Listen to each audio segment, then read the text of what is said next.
share an example of a time where you were wrong? Oh, look, I think there are times where I've been perhaps overly cautious in, say, a release decision about somebody, and how they might be able to, say, someone who's done something, very serious, but now down the track there's been a lot of rehabilitation in place there, and I might have been more cautious than other people, and hadn't thought about ways that the person's risk might be managed in a less restrictive way, and then you lose, so to speak, and the court says they've got to be managed in a less restrictive way, and the person's done really well. So that's what I would consider a good outcome in that circumstance. That actually, well, that's the purpose of the court, and it's to get the best outcome for the patient. Yeah, and society. It's a balancing act. In forensics, I think is the. That's the thing. In a hospital, your duty of care is to the patient and what's best for the patient.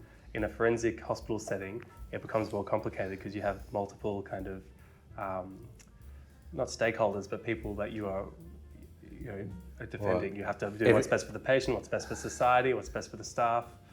Yeah, well, everyone's a stakeholder, really. This is the, we're a democratic society, and so any kind of restriction of liberty affects everybody. Yeah. And so if we restrict the liberty of the most reviled person in society, we restrict it for all of us in some way.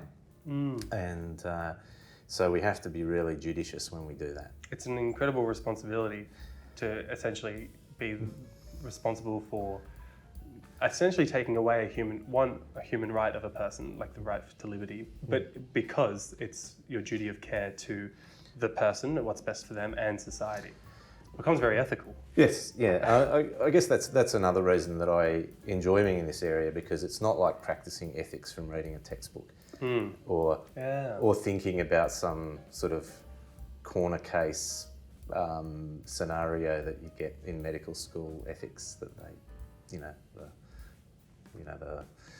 the person that refuses the blood transfusion because of their religious belief. You actually live ethical issues, day in, day out, and work out how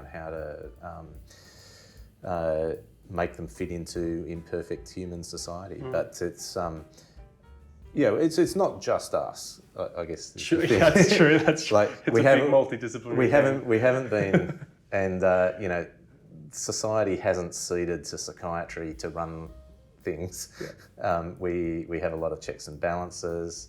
Like we say, that actually the usual final decision is often down to a legal person. Usually, for the serious cases, it's usually down to a judge or a jury. It's down to the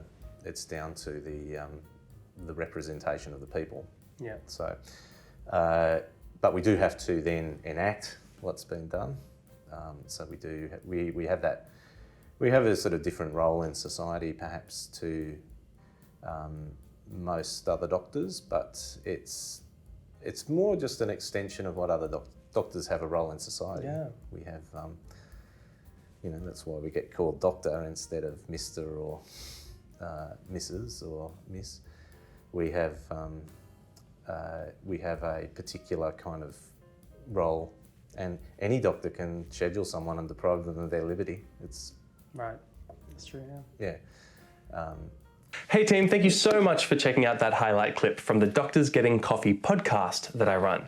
If you want to see more clips, you can check out my YouTube channel, or if you want to listen to the whole thing, check out your favorite podcast app.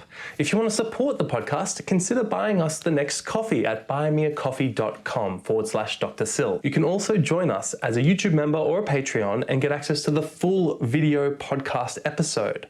Or you can just jump onto our Discord server and we can chat one-on-one. Thank you for your support, and I'll see you in the next video. Bye for now.